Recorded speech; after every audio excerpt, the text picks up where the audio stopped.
কাঁচা ডাসা আম এরকম নুন ঝাল মেখে খেতে কিন্তু খুব ভালো লাগে।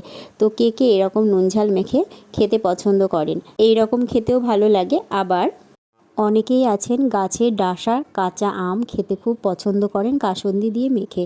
আবার অনেকেই আছেন একদম কাসুন্দি খেতে পছন্দ করেন না। তাদের জন্য আজকের এই আম মাখা।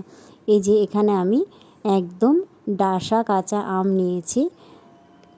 মুখে একদমই রুচি নেই, কিছু খেতে ভালো লাগছে না, তখন কিন্তু এই আম মাখা এরকম কাসুন্দি ছাড়াই মেখে খেয়ে দেখবেন, খুব ভালো লাগে। তো এখানে আমি একটা আমকে এরকমভাবে ছুলনির সাহায্যে ভালো করে ছুলে নিচ্ছি। শুধু একমাত্র একটা মশলা দিয়ে কিন্তু আমি আমটাকে মাখবো, তাতে কিন্তু এই আম মাখাটা দারুণ টেস্টি হয়।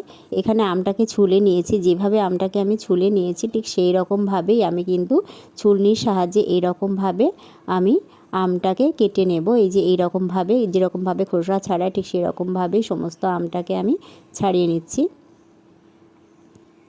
এরকম লম্বা লম্বা থাকবে।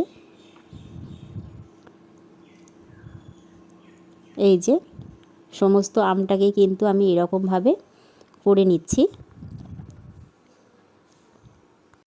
আর এখানে আমি নিয়েছি একটা শুকনো লঙ্কা পোড়া। আপনারা ঝাল বেশি খেলে দুটোও দিতে পারেন, বা যে যেরকম পছন্দ করে সেই মতো দিতে পারেন। আর দিয়ে দিলাম কয়েকটা লেবু পাতা। আর এখানে একটা মশলা দিয়ে আমটা মেখে খেতে কিন্তু দারুণ লাগবে, তাই দিয়ে দিলাম চাট মশলা, আর দিয়ে দিলাম স্বাদ মতো বিট নুন, আর দিয়ে দিলাম চিনি। যে যেরকম খেতে পছন্দ করেন সেই মতো দেবেন।